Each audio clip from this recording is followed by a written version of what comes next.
Sa bisa ng search warrant, pinasok ng mga tauhan ng Armed Forces of the Philippines, Presidential Anti-Organized Crime Commission o PAOCC, National Bureau of Investigation at iba pang law enforcement personnel ang compound na ito sa Tagoloan, Misamis Oriental kung saan tinutunaw ang mga imported at lokal na bakal. Sa inisyal na report ng mga otoridad, mapanganib ang mga bakal na tinutunaw rito kaya posibleng may masamang epekto sa paligid at sa mga nagtatrabaho sa planta. Posible ring substandard ang mga ginagawang bakal dito na delikado kung ginamit sa mga estruktura sa bansa.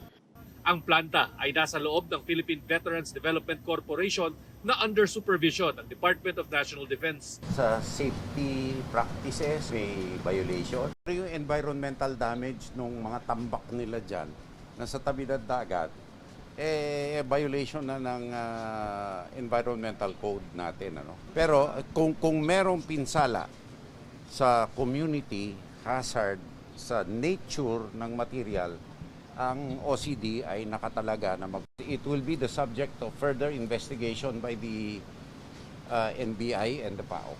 Ang sumbong is harmful or noxious materials.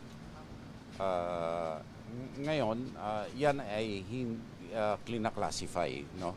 Kung ano nga ang nature ng material. Nadiskubre sa pasilidad ang 69 na individual, karamihan ay mga umano'y undocumented Chinese nationals. Meron din umanong mga Pilipino. Susuriin sila para malaman kung na-expose sila sa nakalalasong chemical o radiation. Pangamba pa ni Teodoro, banta sa pambansang seguridad ang pagiging malapit lang sa tinatayong naval facility sa probinsya. Ayon sa Defense Department, napag-alamang ang may-ari ng kumpanya ay ang kontrobersyal na negosyanteng si Tony Yang, kapatid ng economic advisor noon ni dating Pangulong Rodrigo Duterte na si Michael Yang na sangkot sa iba't ibang kontrobersya. Inaresto si Tony Yang noong 2024 dahil sa pagkakasangkot sa POGO o Philippine Offshore Gaming Operations. Pinasusuri ng DND ang lahat ng mga kumpanyang nasa industrial complex. Pinagpapaliwanag din ang mga kinatawan ng kumpanya at mga opisyal nito.